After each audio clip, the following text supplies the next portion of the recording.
Welcome into our Command the Draft special, live from the fabulous Las Vegas, Nevada, the site of the 2022 NFL Draft. And welcome on in Julie Donaldson and Santana Moss here in Las Vegas. Santana, 2001. You went through this process. We haven't had it for a couple of years because of COVID, but it's so great to see all the activity going on here in Vegas. What are some of your favorite memories from that year you were drafted? I think my favorite memory is just knowing that that moment had finally come. You know, I got a chance to really live out my dreams. You know, as kids, you say, hey, I'm going to do this. I'm going to be this person. And you never really get to have that chance to really live out that dream. But I did it. And to know that that day had finally arrived, my family was there to be there with me, you know, that was a great feeling. Yeah, making them proud for sure. Of course, drafted by the Jets. You moved your way on over to the bright side with Washington as well. We're glad to claim you. Look, we're here in Vegas, but we also have Logan Paulson joining us for this show. He comes to us from Ashburn, and we know Logan likes to get into the real nitty-gritty of the draft. Definitely. So, Logan, what are you most looking forward to in this draft? The draft is one of the most exciting times of the year for me. I think it's just a cool opportunity to get these teams growing, right? Changing, evolving. And I think that's always super exciting, seeing these young athletes and what they can contribute to the roster, get fan bases excited, get a new NFL going. Super pumped up for it. Pretty much going out a wide receiver at 11 overall, you being a receiver yourself.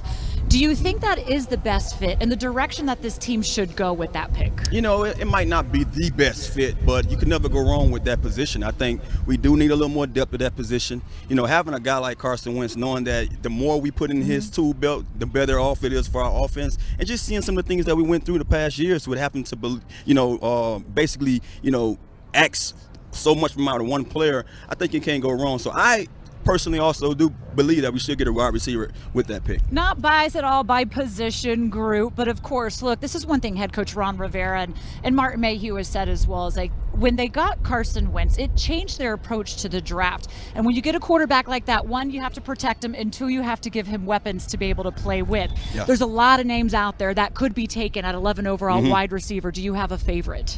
My favorite would be Chris Olave. I think you can put his teammate in front of him, Wilson, and some other guys, you know, that might fit that criteria or fit that number. But I think those guys have higher ratings, and they might go a little earlier than that. So if he's available, I will pick him. I think I love everything about him, from the way he catches the ball, the way he runs his routes. I think he's one of those guys that's very calm in the line of fire, and you can't ask for a guy to come in that has all those tools and that skill set to come in and be that guy for you. To be 2 or 1B for us behind Terry or on the side of Terry, I think he's the guy that best fits that description and will fill that position. Of course, a Buckeye to a Buckeye as well. And we've been saying for years, we want to be able to get Terry McLaurin some help. We were not able to see that with Curtis Samuel last year, injured. Of course, he comes back healthy. Who knows? You can never have one too many weapons, that's for sure, on offense. Let's go to Logan. Logan, I want to get your take on this one. Where do you think Washington should go? What position group at 11? Julie, I mean, that's a $1 million question. I think that obviously there's a multitude of ways they could go with the pick. I think obviously receiver's been well talked about, well discussed. You know, in my own mock draft, I said Williams out of Alabama would be the perfect pick for this team. But I also understand that they are really interested in offensive linemen. And if a guy like Evan Neal falls to them because of medical issues, I think that would be an outstanding fit. He could play right tackle, he could play guard, you could bump Cosme into guard. He just gives you some flexibility and kind of bolsters this group. Again, Santana mentioned how important the receiving group was to Carson Wentz when he was in Philadelphia, but also he was playing behind top 5 offensive line groups. So let's make sure that this group can support him, protect him, let him see those throws he's got to make and get the ball to his playmakers. And also Kyle Hamilton's a guy that you got to keep an eye on, especially because the fit with this football team, which is something that Ron Rivera talked about extensively in our interview. Of course, we heard that Santana wanted to go with Olave at 11 overall, but this is the thing about war rooms you get to, Logan, is everybody has a different opinion. They have a guy that they're favorited one over the other, and some healthy discussions take place. Who would you pick? What name would that be at 11? The name I would pick at 11 in terms of wide receiver would probably be Williams at Alabama. I think he shows a tremendous physicality, and obviously there's that home run ability. Just a guy that changes the way defenses have to play you. You think about Tyreek Hill causing all that cover 2 for Kansas City, simplifying reads for Patrick Mahomes. Why not bring a resource like that in here for the Washington football team, the Commanders? Let Carson Wentz simplify what he's seeing and also have a home run threat and a guy who plays with tremendous physicality for his size. I love that pick for this team. And Martin Mayhew said, look, they're going in with 6 picks overall, but more than likely by the end of the draft, that number will have changed, either move up or move back. What would it take for you to trade out of 11 or up?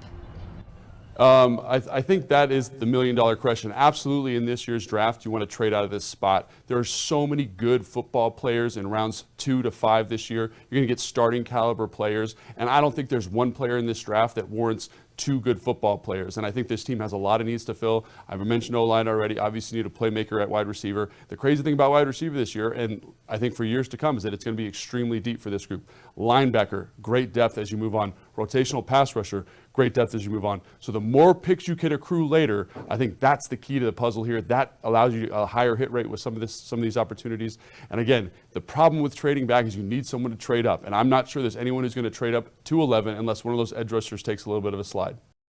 You talked with Coach Rivera leading up to the draft about their approach, what they're looking at when they are scouting as well. What was your favorite part and takeaway from that conversation?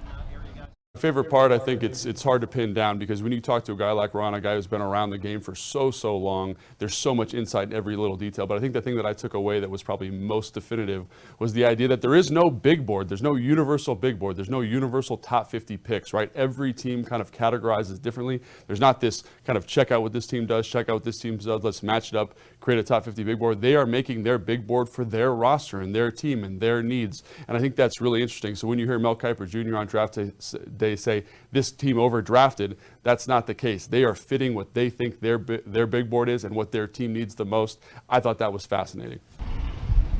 And let's hear part of that conversation of Logan with Coach Rivera. Here is part of their discussion when Coach is telling them what they're looking at when they're evaluating draft prospects on tape.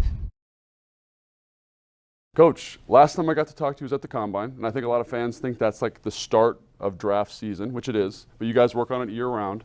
How is the post-Combine process for you? Pro days, top 30 visits, what do those things give you that maybe you don't get at the Combine? Well, I think probably the biggest thing that happens when you go to the Combine, you know, you do the speed dating thing. You got 20 minutes to talk to a guy, and then you move on to the next player. Now, once you get into this phase of it, there's an opportunity to really get to know these guys. Not just on tape, not just on watching a workout, or not just in that 20-minute speed dating. Now is an opportunity that guys that you're really interested, guys that you're intrigued by, or guys that you want to know more about, you can go spend time with them. You can go watch them work out. Right. You can send coaches, you can send scouts to dig a little bit more. And then we have the 30 visits. Yep. Bring a number of the guys in that you even want to get to know even more about, or guys that you want to have a medical check on with your own doctors.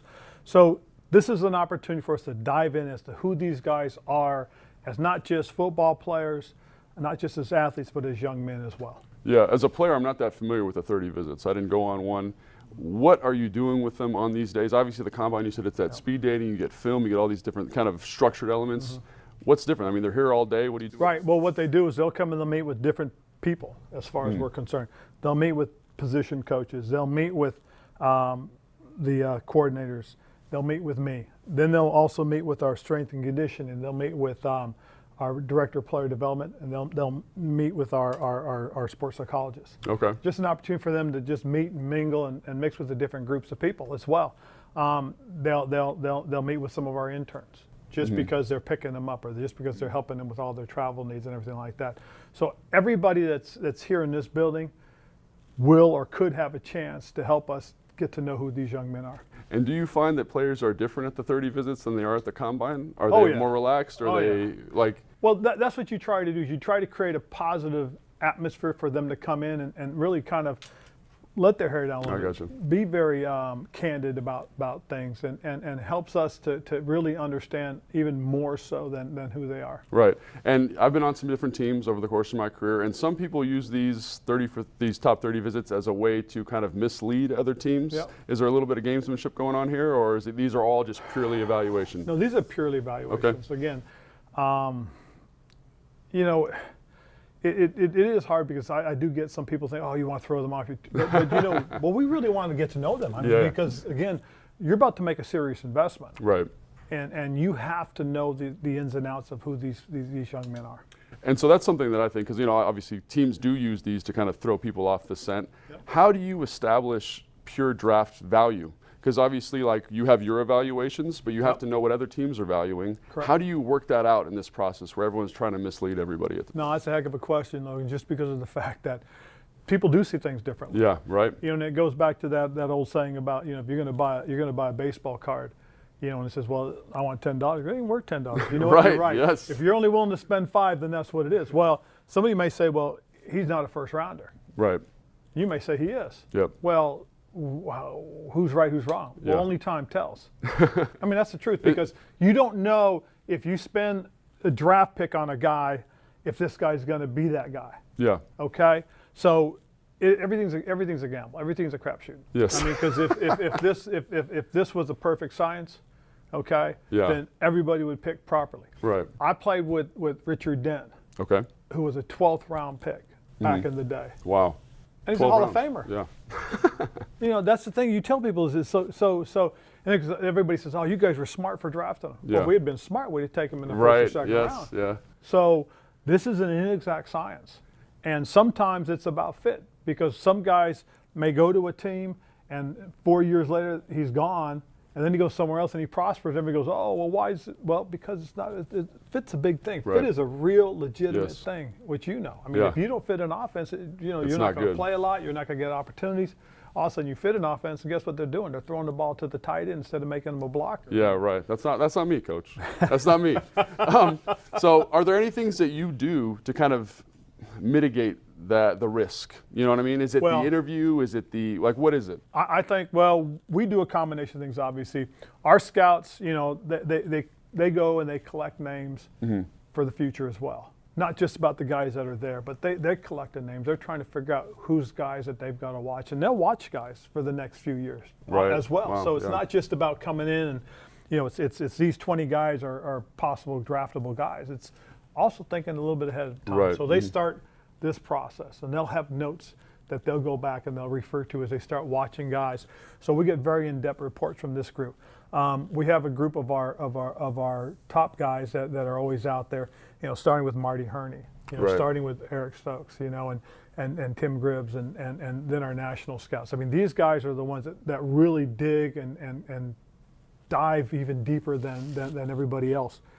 Because, you know, they're focusing on the now. Right. They're the ones that focus on this year's draft more so than the area scouts. I see.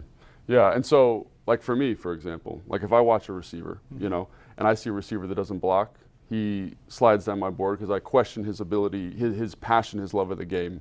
Do you have anything that you look at Yeah. when you're watching film? Well, when I watch tape, and receiver is a good place to start, because, you know, it's not just about catching the ball. It's not Right. just about running routes, but it's like you said, it's also about how are you fitting into the offense. Because if you're a guy that doesn't run his routes really hard all the time, Yeah. okay, Yeah.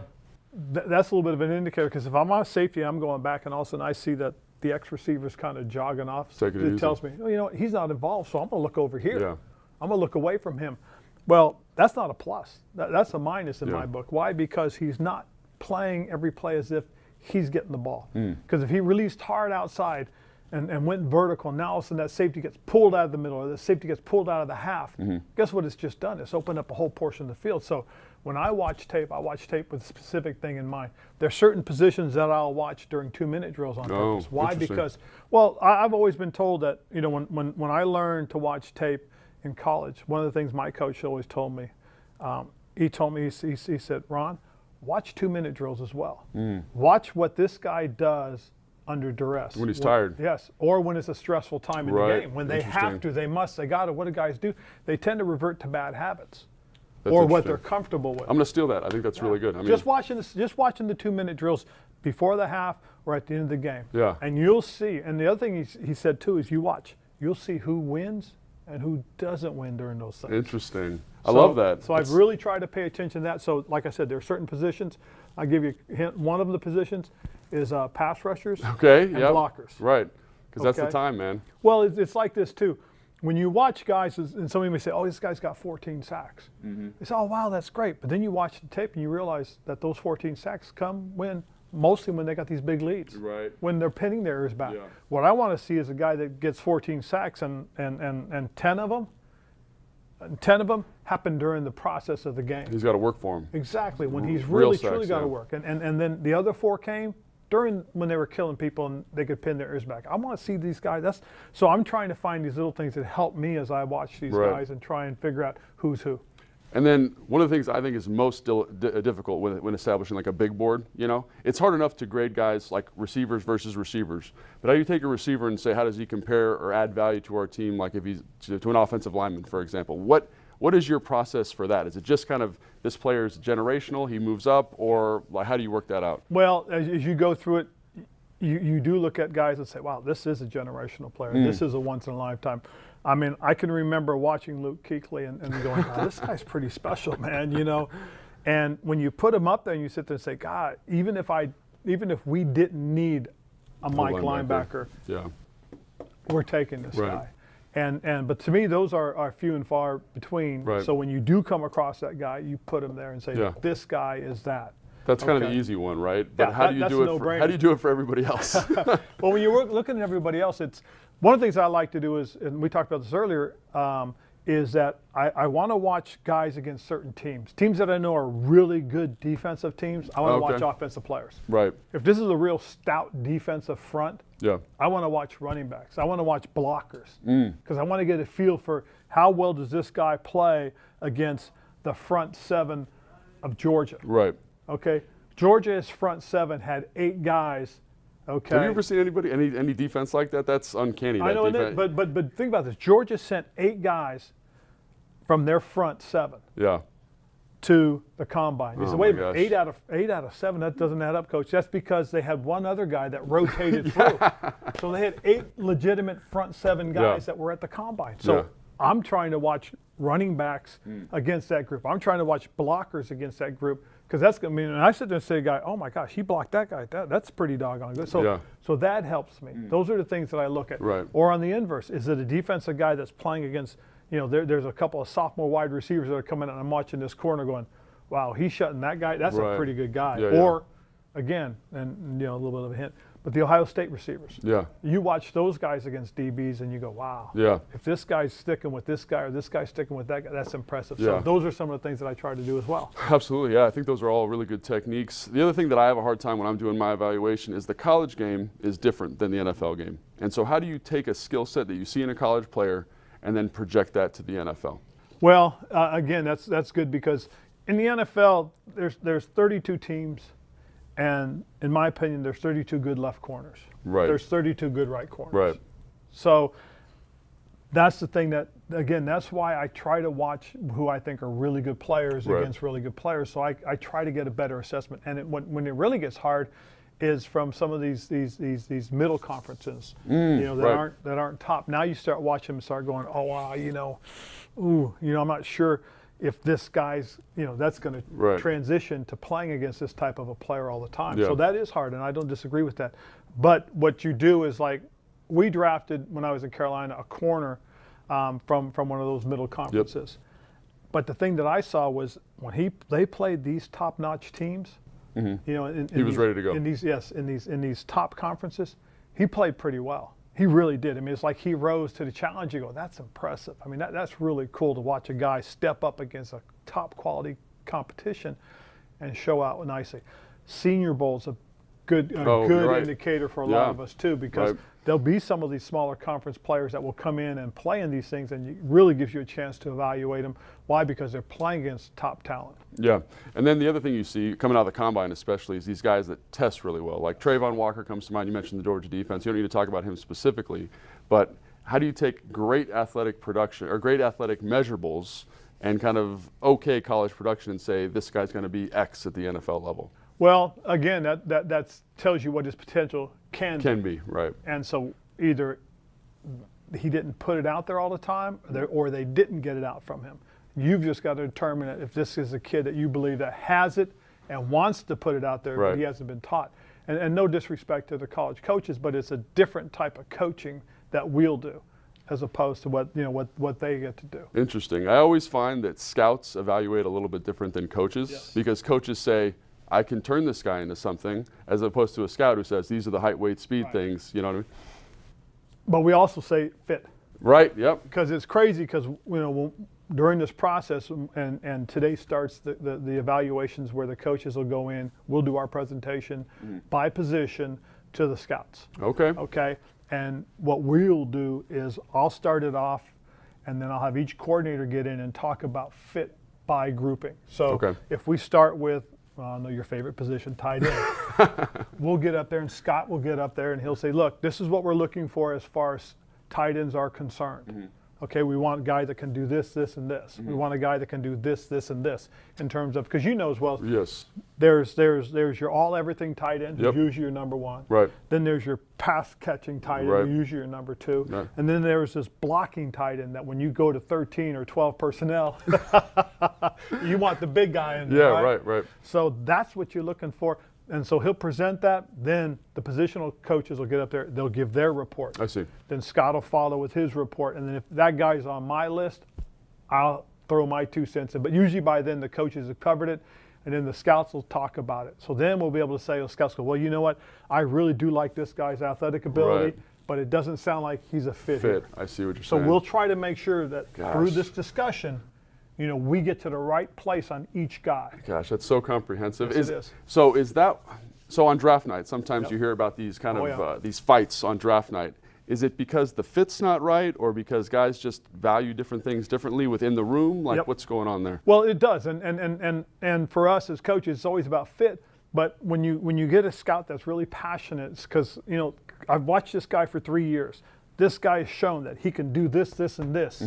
Okay, he may not show it all the time because of what they do. Right. But he has that skill set that translates to what we do, Coach. We got to really look.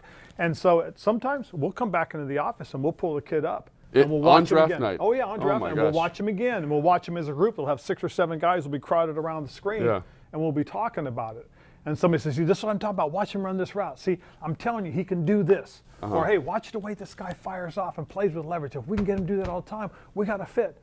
So, but then Yep. for us coaches on the inverse, we may go, hey, watch this. Look at that. See, that just shows you he's not capable. Right. So it's a heck of a discussion. And that's the thing that I find when you're doing evaluations. Like you mentioned the receivers, you see one guy run a really crisp route, nice break, and then everyone says, oh, that's what he can do. That's what he's capable of. But if he doesn't do it all the time, how do you Or know? is he a by numbers guy? Yeah. If I'm a corner and I've studied this guy and I know every time he comes out and he comes with his head down, he's going to pivot back. Guess Right. what I'm doing? I'm anticipating. Right. Okay, so you may say, he's a little stiff. He's a by the numbers guy. And you go, oh, okay, I see what you're talking about. Okay, or like you said, I watch this way. Now he comes to make that break and he settles his hips. But guess what he does? He can go left, he can go right, or he can stutter and go. You Right. go, oh, wait a minute, this guy's special. Yeah, I mean, yeah. Coach, thank you so much. I really appreciate it. Every time we talk, I learn something new. So thank you so I much. appreciate it. Appreciate it. Coach is a big character guy, and some of the top draft prospects showed big character at an event today here in Vegas. It's the NFL's Play Football Clinic at the field setup at the NFL Draft Experience. 60 local middle school students from here in Clark County getting some work in with guys who will soon hear their name called out by Commissioner Roger Goodell Thursday night. And we caught up with some of them. I can only imagine, it still hasn't really hit me. The fact that I have a chance to get my name called tomorrow and to have my family around, all my loved ones, it'll be really special. You've done everything to this point that you can do, control the controllables, just enjoy the night with your family. It's been a dream, so just have fun with it, and then the real work starts, so I'm excited for that. It's been a blessing, it's been a lot, but I try to keep my head on straight and just keep my mind focused on the right things, what the end goal is. And this is my dream come true.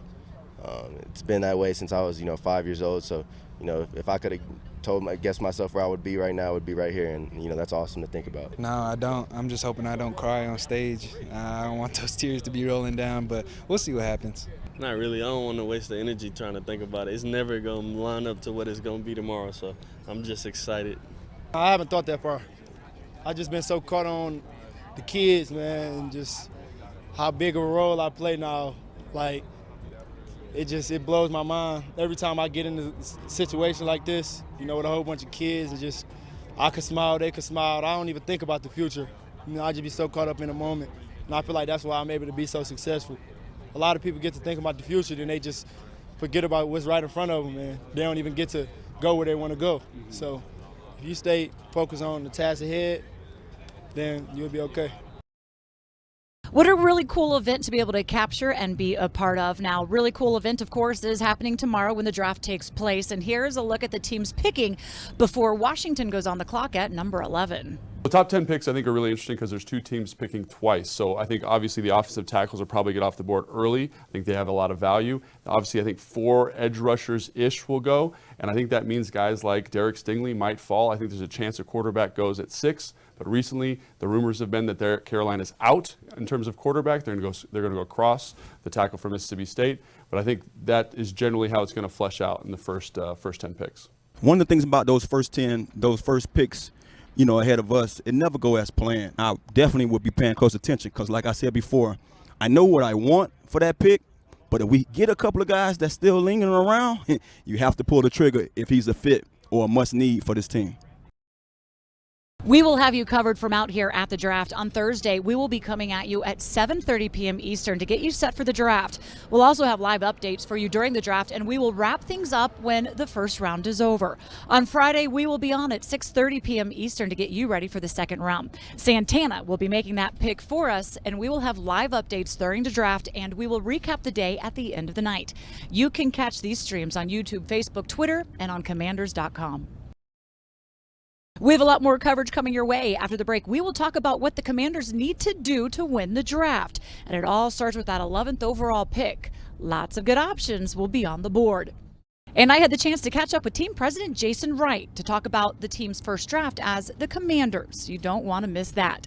Much more coming your way from Las Vegas, the home of the 2022 NFL Draft, right after this.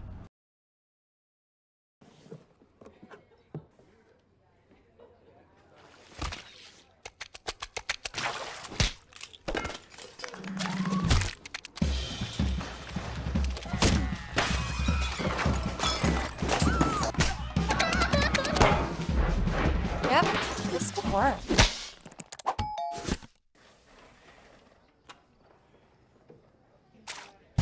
Vistaprint, your partner in an ever-changing world.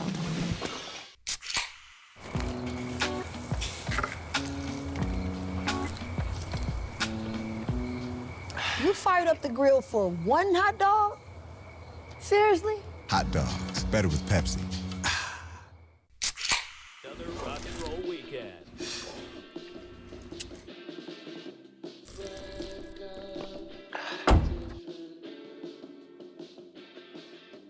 Burgers, better with Pepsi.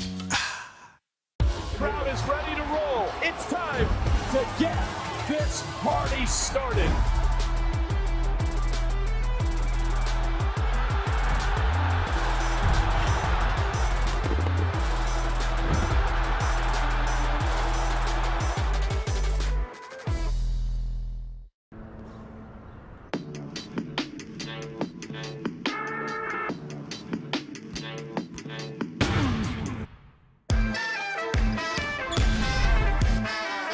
On my get back, copper bag slow.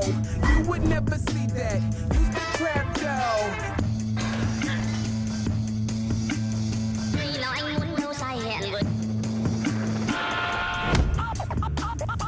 Oh no! Crowd is ready to roll. It's time to get this party started.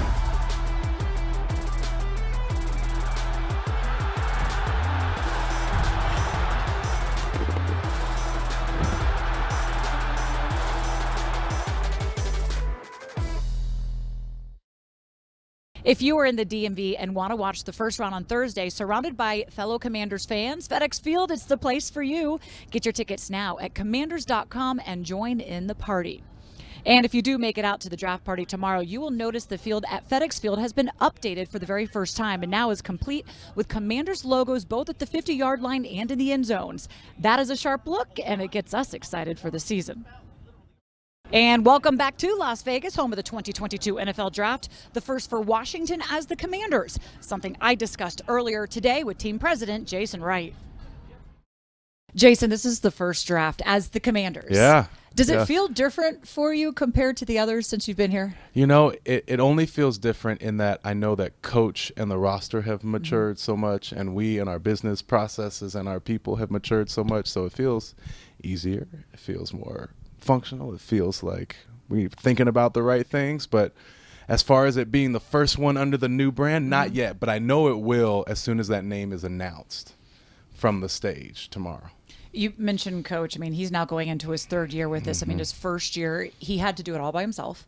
Right. Then he goes and he gets, some help. Martin Mayhew, Marty Herney, kind of gets his staff set. Where are you in the process of just kind of following along on kind of what they're doing, what they're looking out, how they prepare for draft? Yeah, I mean, I'm here to support Coach with all that I have personally and all that we have as a business operations team with whatever we can, because our ultimate goal is to help him bring the next Lombardi trophy back. That's what we're dedicated towards. So I'm in there on occasion when he needs me. And, my perspective is this. I know that Coach will downplay it. He'll downplay it because he wants to protect the guys. But I know that he and we all believe that this is a very strong roster, that this is a roster that can and should compete, not just for division championships, but should make deep runs into the playoffs. And he's confident in that. And I'm confident in that as well. And so I'm excited to see this team gel across the offseason. And I know that the rookies that get brought in through the draft are going to fit seamlessly into not just the scheme that they have on both offense and defense, but the culture that they've built, which is a very real one that's based on, team before ego and selflessness. There's a big event going on at FedEx Field that we're really excited about. How important is it for us to be able to have the fans with us on this night in our home at FedEx Field? FedEx Field is our home. You said it. FedEx Field is our home. And we're making substantial investments in FedEx Field this offseason to make sure that it lives up to being our home, that moniker of our home, that it creates a home field advantage for us because our fans want to be there, are having a great experience there. And this is a first fruits of that. This will be a chance to welcome everybody in. Maybe some people who don't get there on game day during the course of a year for whatever reasons. It's a chance to engage with our alumni, attach yourself to the history, get some cool swag about the future that leans into who we are going to be and the next championship that's coming home to us. And it's a chance to just be family again. And remember that over decades, burgundy and gold has been a unifier at times when we've needed something to unify us as a people, as a citizenry of the D.C., Maryland, Virginia area. And we absolutely want to live up to that. And this is a way to do that, to come in and for just a small donation that's going to go right back into the community through the charitable foundation is the right way to do it. Time for your keys to winning, presented by the Maryland Lottery. Play fast, win fast. The new Fast Play games from the Maryland Lottery. And welcome back on in Julie Donaldson and Santana Moss with Logan Paulson coming to us from Ashburn. Santana, it's time to get our keys to winning. What does Washington need to do to win this draft? I think the best thing they can do is just get the guys that fit their system. That's blockbuster talent throughout the whole entire draft. But if you don't get the guy that fits what you're trying to do, then there's no way possible that you can go out there and say that you actually gotten better. So I've been there before. I've been on teams where we went and got the guy who just had all the hype going on, but he didn't fit what we was doing. So it's always best to get the guy that fits what you're doing, and that's the way you can win. That is one thing Coach Ron Rivera did say earlier in the week leading up to this in his press conference, is that, look, you can have a great talent, but if they don't fit your system, you're not going to be able to maximize that as well. Okay, Logan, keys to winning for you. Yeah, I totally agree with what Santana said there. You got to find guys that fit your system. But I think, kind of to get more specific with that, I think you want to find an offensive playmaker, you want to find an offensive lineman, some defensive line rotational depth, which there's plenty of in this class, whether it's interior or edge rusher, and obviously finding linebackers that can fill a rotational role and be playmakers, right, in this kind of Jack Del Rio scheme where they got to defeat a lot of blocks. And I think, like Santana said also, there's a ton of players in this draft that kind of can fill those needs. It's just about multiplying your draft capital, which would mean trading back or trading picks from next year into this year, or trading a player for draft capital this year, which there's rumors about that happening within the team, and then maximizing those picks when you get them and filling those needs, like I said. And we'll see how Washington continues the winning as the draft officially begins tomorrow. This year, Washington holds 6 picks in the draft, the first coming 11th overall. 5 of Washington's last 6 first-round picks were spent on the defensive side of the ball. It will be interesting to see if that trend continues this year. No third-round pick. That was part of the trade to bring quarterback Carson Wentz over from Indianapolis. Now we have more coming your way from Sin City. I'm going to ask Santana and Logan about positions we have to lock down in the draft, plus some pretty big news, so keep it here.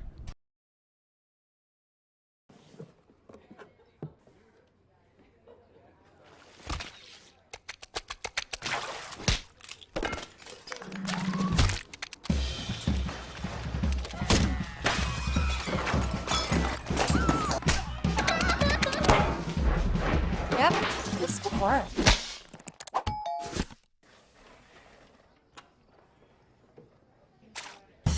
Vistaprint, your partner in an ever-changing world. Now there's a way to make supporting your favorite restaurant even better.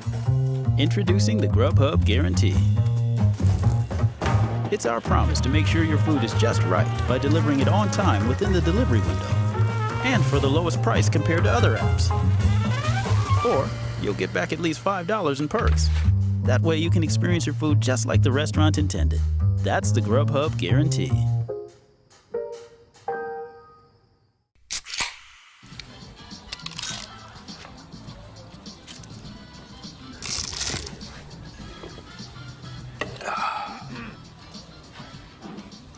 Nachos, better with Pepsi.